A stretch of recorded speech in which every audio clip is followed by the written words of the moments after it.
Mā te ako I te reo Māori me ona tikanga ka ora te reo Hawaiiana. Koe rā tā tētahi uri Hawaiiana I whakawhiti mai ki Aotearoa nei ki te ako I te reo Māori I te whare wānanga o Waikato I ngā tau ki muri nei. Hei tā maka mai nā o ne, ko te ako I te reo Māori tētahi huarahi, hei whai mā te hunga whakarauora reo o Hawaii. Anei rā apere wihongi. Tēnā tātou, ko maka mai tōku ingoa no nāna kuli o ahu wahau I haere ki te whare wānanga o Waikato. He hua no ngā waiora o Waikato I katohia e ngā wheako maha o te ao Māori. Just immerse myself in the Māori culture, so that I can come back and kind of share that with Hawaii, ko Hawaii, with all of us for our next generation, so that we can do the same thing with Olelo Hawaii. I rumakitia te uri Hawaiiana nei e ngā mahinga Māori katoa o te whare wānanga o Waikato. He hononga reo, hononga ahurea anō. I could understand te reo Māori, and the class was taught in te reo Māori, so I could kind of understand the general, what he was talking about and stuff. And I had a lot of experience with kapahaka with te waiora. Ko te hua mōna ko te tito waiata Māori, tū kapahaka anō hoki.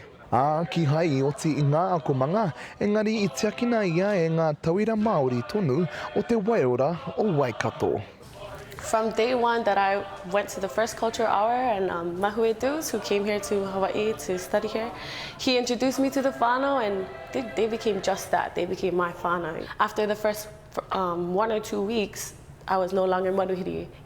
They treated me as just another Māori girl, just another part of the whānau, and it was amazing. I got to immerse myself fully in the Māori culture. Ina nei kei te hale o lelo ia e kaha whakatena na I ona pia kia puta ki whenua ke ki te ako o tira ki te wā kāinga tonu. 100%. Yep.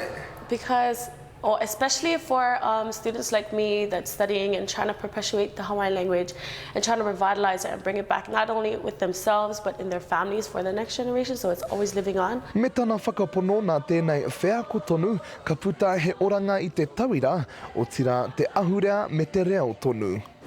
I did everything that I could. I mean, I tried to learn te reo Māori, I got into the kapahaka, waiata, haka, everything, and it made me realize that no matter what the Western society is like today, our language can live, and it starts within yourself. E mana I te kōrero o ka leo ke ka ā o ka mauli.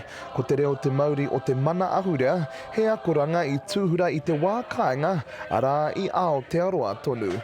Pere wihongi, te Karere.